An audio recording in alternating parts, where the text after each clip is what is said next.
jenenge ora jamak ora kaya awan iki. Ayo Mas tak bawanane sithik. Oh, durung. Bawa tulak gendruwo. Ana kidung rumeksa ing wengi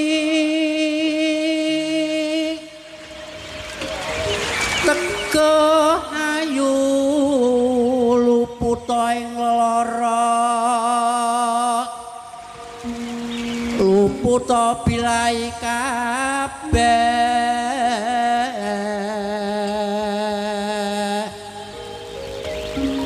jin setan datan purun paneluhan tanono wani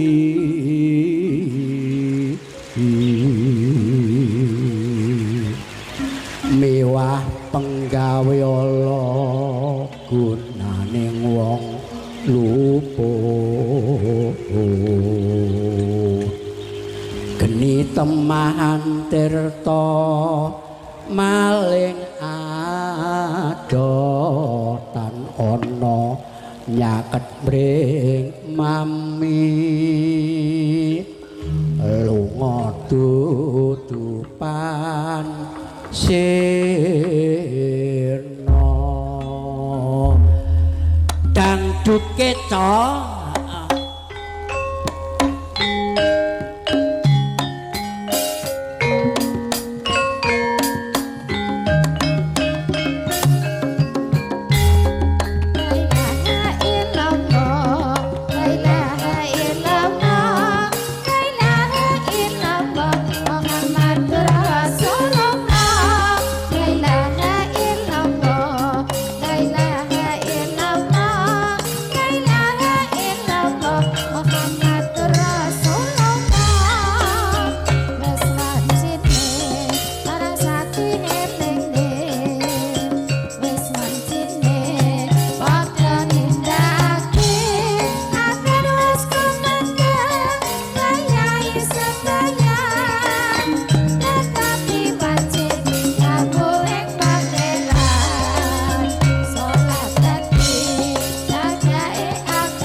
cakepe prayogan ditambah sholat sunah aja sebono iku perintah agama yen ngono yen nyambung sedelo sabar tolongan pasrah sing kuwasa yen kabarang besok rasi swarga iki matur sembah nuwun gending pepeleng niku wau padha karo gending elik-elik dadi barang sing kapebendang padha eling rak ya ngono to Mas Mio jan leh nyauri leh sigrak tenan iki pupung ketipu enak dibablasken dangdut ora masalah kae rondo ayu saben dina liwat karemanku tetepan cir kuning aduh kulitane mukire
Sapa to kowe Mardi piye ki Mang?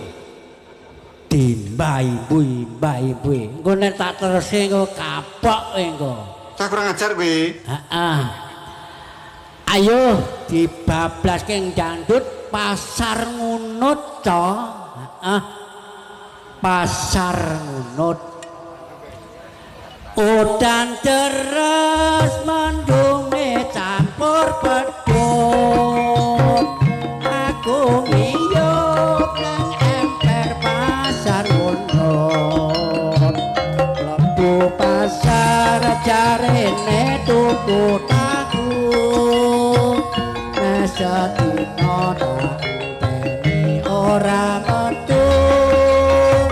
Tak goleki pasar wis katon sepi. Bako dagangan dikukuti. Tak goleki sakore pasar sapi.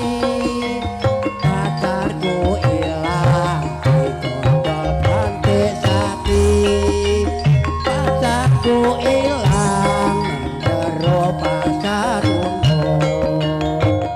duwe pacar kok ungu kaya welo. Pacarku ilang jero pasar uno. Tak sayang jebule kok malah dodot. Kok menawa kuwi durung jodohku. Aku kapok duwe pacar ayu.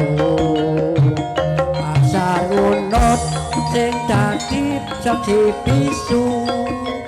Pacarku ilang gara-gara tuku tahu.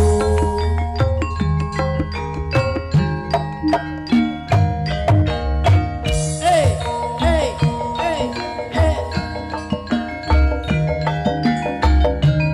Ayo wong ayu dibantu wong ayu.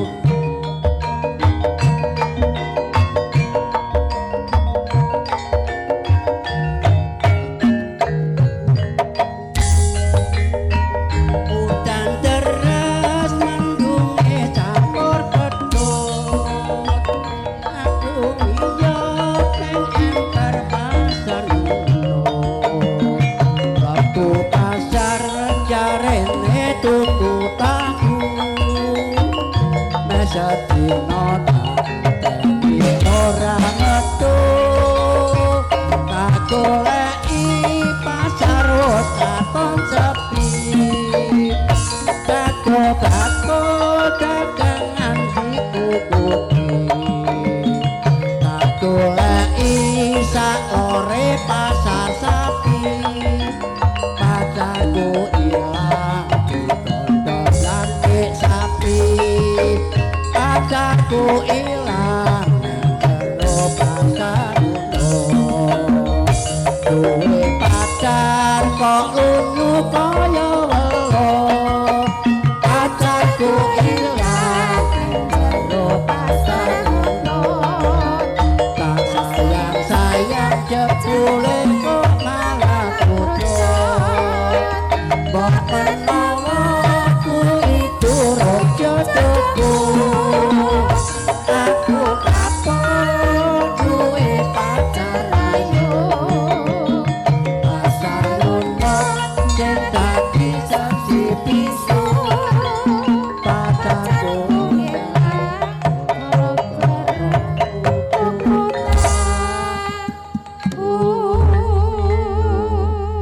matur sembah nuwun kunjuk dumateng para bapak para ibu tamu undangan ingkang katemben rawuh namung saged ngaturi sugeng rawuh parandene ingkang sampun rawuh kasekecakna anggenipun ngresepi dedaharan ingkang sampun sumedya panjenenganipun punden kawula Bapa Sutris nggih enjing-enjing menika ngunduh temanten ingkang dipun amiwaha atmajane kakung lho nggih panjenenganipun Mas Yoga Mila kanthi menika kunjuk dumateng para kadang undangan bilih ing benjing katuran rawuh radi enjing mekaten aturipun nuwun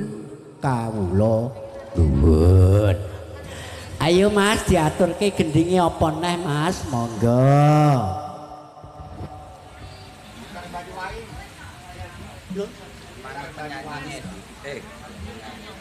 Oh, nggih. Monggo Mbak Yu. Monggo Mas Ito, monggo. Monggo.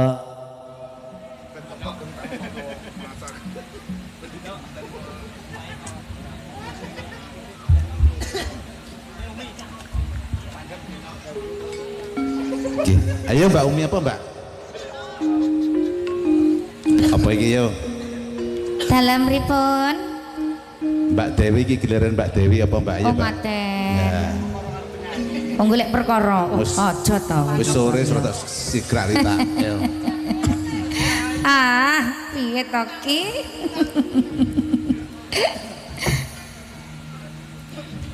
Anu jenengan mboten bawa riyen to? Apa? Bawa Lagi napa? napa ngoten kok iki dina kok akeh manuk to jan iki.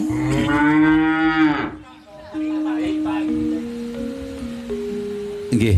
Mburi iki njaluk aja Rin. Lah Kok nggih. sanu protes kok. Papre. Iki napa ngrasakaken kangeni ati mawon? Ya. Oke. Pelok duet kali Pak Oke. MC. Oke. Orang ngono nggawa MC ki ya ditanjakan barang. Yo wis Saiki kesel. kok ya. Entek wisan tantekne juk diingi. Lah kapan pun entekne kuwi lho. Ayo. Yo.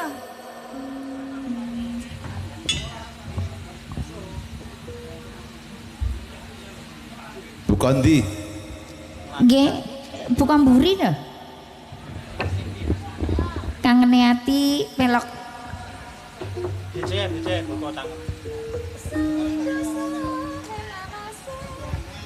Buka keceluk.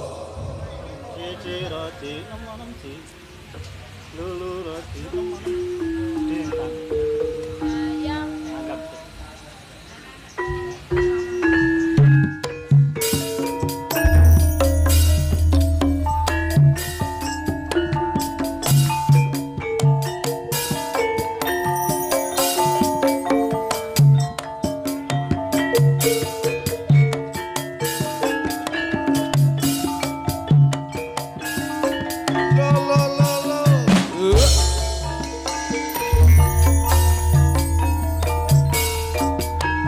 Sewindu suwe lawase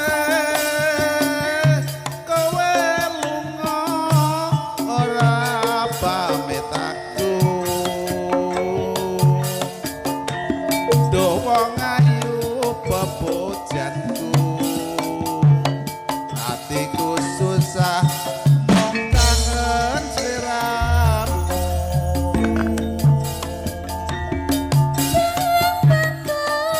Papucatku ora beda rasane ngatiku. Hawa klukrah ra bisa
Muda laras. Ngono ya alhamdulillah kae. Atur ya. Yuk. Alhamdulillah ki maksudnya ki aku ki dijauhi karo Sindomah ngono lho. Kok ngono. Oh, biasane ki aku ki ora tau dicangking kok. Lah kowe tekno ya ditelepon ya ora kena nomere Oh, ganti. alah. Lah ngono kudu tanggap sasmita. Ya aku lo mati ke lo. Aja semalang bagus tresno kowe kira kapalayo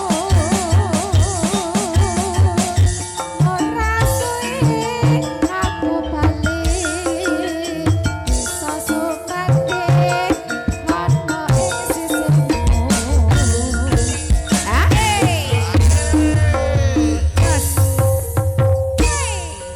Iya toh. Orang ngono kok garapane kok arek ledek ketekan no. Garapan anyar yo ngene iki. Oh garapan sing apik ya ngene iki. Oh garapan ledekan no arepan kok ya. Oh, tidak pakai ketek lo ya. Ayo. Siapa iki? Mbak Umi. Halo, saya di sini Pak. Iya Pripun? oke.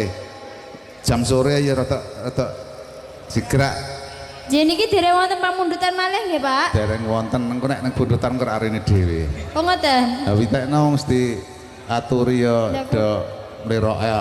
Kula ki Dalam atine kula mboten kesiksa Pak. Gila Mbak Umi Pak sampeyan Rusdi, nyuruh dhewe nyuwun ya. apa Pak? Niki kula mboten gadah pikiran. Loh, piye to?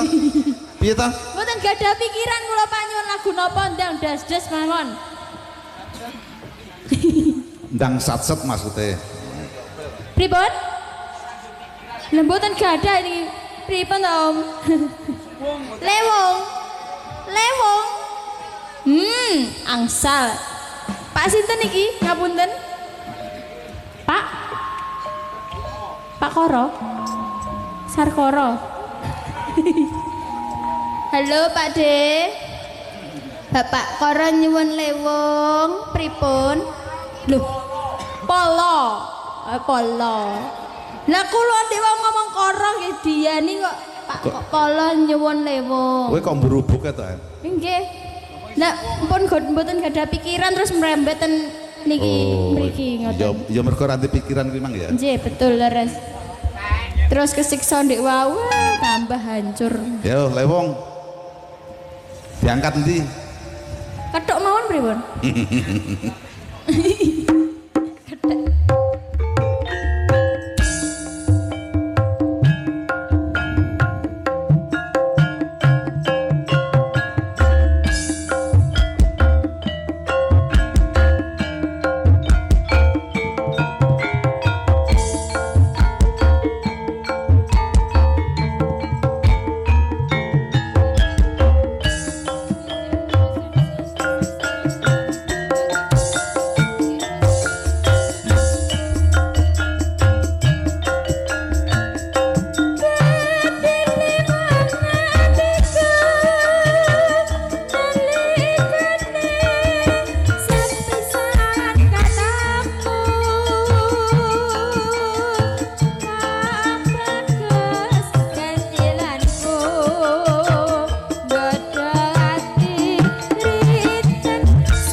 niki senggake, Pak. Lho wis to Mang kliwat to. Ya wis kliwat yo kowe. Makasih, Mas. Sangat bagus sekali. Luar biasa. Ini apa tuh ini? Halo, Pak. Halo. Jenengan niku WA-an kali sinten to, Pak? Sik to. Kok kula mboten digagas niku? Ayo bagiane kono kok ayo bagamu. Lah kula ki nggih butuh pendamping lho, Pak. Mas tak senggaki ngono. Tapi keri. Alah. Ayo. Jenengan nih aku tidak diperdulikan. Sakit hati kecilku. Kuwi bocah anyar kuwi mi. Sep tepat diteratu.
jenengan mboten senggak to? Potong lho mengke. Lah iya to. Lah ya ora krungu to ya mergo nanti pikiran ki mang lho. Karek ngoten tok angel rempak Pak. Ki bae krungu apa ora to, Om? Mboten no. Masalah. Bocah iki. Monggo. Yuk. Sabda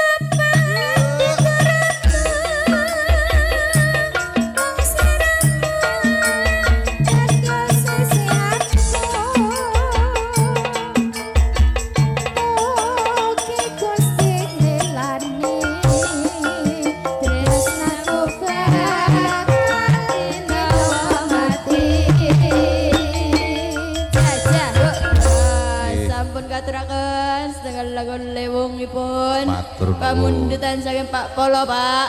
Nah, bener. Matur suwun. Ya wis Pak Polo ngono genah ngono. Nggih. Tapi kula mboten dipolo to, Pak. Iya. Kula niki pun leres to, Pak. Lagune leres niki to, Pak. Nggih, pun, monggo. Nggih, leres. Nggih. Pakde. Monggo, Mas, monggo. Niku bapake nyon gala-gala napa saged? Gala-gala. Nggih. Gampang. Oh, kuwi, gampang monggo. Gala-gala. Dipinangkani mawon nggih, Pak De. Oke. Kali jenengan duwete? Iya. Oke. Kula nyuwun kicau mania nggih angsal. Oh, lah. Nek sing njaluk cahayu ku wis to lah apa tak wae. Napa keong racun ngoten? Nggih. Nggih, Pakde. Niki wau sampun kencan nggih kalih Mas Mio. Nggih. Kan mangke Mas Mio jam 4 ngene kuwi persiapan nggih. Oh, Nggih. ngaten. Iya.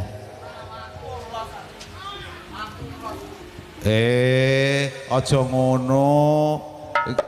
Ndang persiapan ndang dandan. Loh, iya toh. Iya toh. engke awake dhewe ngantos jam sekawan engke gantos Mas Mio. Oh, ngaten. Nggih, sibaku kripik gedang, kripik telo sithik, edang waton rata Mas Mio. Heeh. Lha nek kene jug diingi jare. Nderek ngregengaken swasana. Sesuk ganti neh. Alah. Iya. Aja bareng isak toh. Ndang disiapne kuyane kok ya. Nggih, niki taksih mangke jam sekawan mangke awake dhewe lengser, mangke ganti Mas Mio. Oh, ngaten. Nggih. Iya. Nggih leres ngaten to Mbak Rusdi. Ki ojo piye to ki? Lha engko bar magrib piye kok ya bareng isak lho kok. Nggih. Nggih, menika taksih wonten wekdal monggo dipun ajengaken. Napa niki niki wae jane wonten panyuwunan asline. Mbah Luki wau sing arep gubuk Kasmara ning Mbak Umi ra tanggap mangke. Nggih to Pak Luki. Mboten. Wis kadung dituthuk bubuk Kasmara jare jebulane dudu. Asline mboten. Nggih. Nggih. Monggo niki napa Mbak napa Mbak? Kicau mania. Tak ajar dhewe. Loh, niki kesenian Oke. asli. Monggo. Niki mbake nyuwun kedanan. Pun kula nyuwun Nggih. kedananan sing penak-penak mawon. Nggih. Niki bukane napa? Bukane nggih ketawang to, Mas. Oh, ketawang. Jalukane kedanan, Mas. Heeh, wis suwi jane ya ketok edan. Ketok-ketoken ora ketok Iya. gede. Nek aja nesu lho wong ayu. Su aku gah. Wong ayu ki nek nesu biasane turune mungkur, Mas. Murep napa mungkur? Murep brengkal angel. Iya, Cok, ketawangke. Ketawangan Pak Gito monggo.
Ya toh, mboten senggak toh.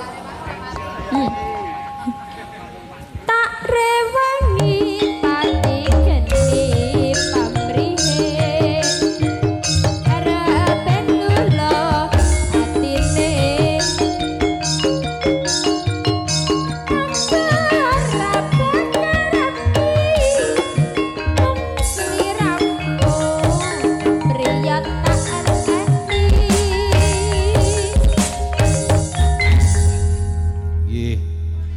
Mbah nuwun nggih danan. Niki ngeten Pak De Dono. Nggih. Niki mangke mbak-mbake niki mangke sore sik majune.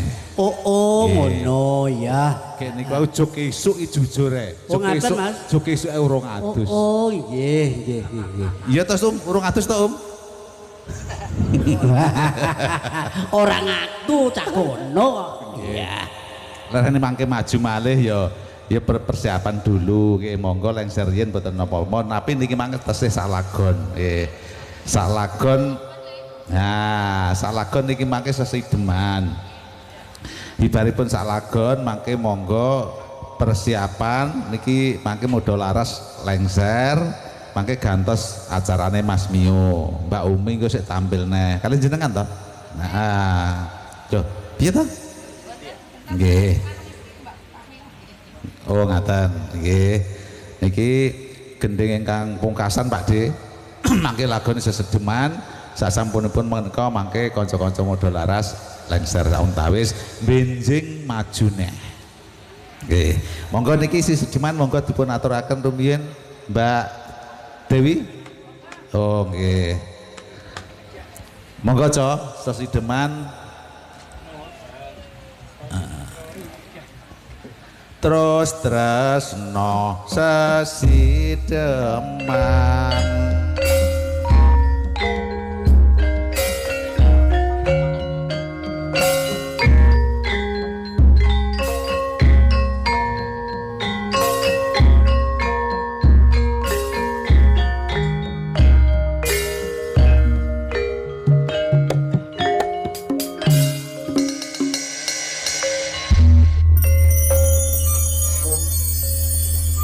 Luwe becik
Inggih, sembah nuwun. Kalau wonten sesejeman anyarengi rawuhipun kanca-kanca saking Sri Kandi Laras saking Baeng. Emanipun menika sampun pungkasan. Inggih, nyuwun pangapunten niki wonten kanca nggih saking Kepurjo kalau wau nyuwun kutut manggung nggih. Nyuwun pangapunten nggih, Mbah Mun. Benjing saged dipun terusaken malih nggih. Sagung para budaya kang tuwi kinurmatan jumbuh kalian kawontenan awit wedal sampun sauntawis sonten kanca-kanca badhe lengser sauntawis awit kok mangke gantosan kalian Mas Miu Group nek iki Muda Laras benjing iki badhe sowan malih pramila saking menika Purwamadya Wasana nyuwun pangapunten mbok bilih wonten kekirangan samudayanipun monggo adicara sonten menika kita sub sarengan kanthi wasana hamdalah alhamdulillahirabbil alamin nyuwun pangapunten surat dirajane rat lebur dening pastuti assalamualaikum warahmatullahi wabarakatuh nuwun.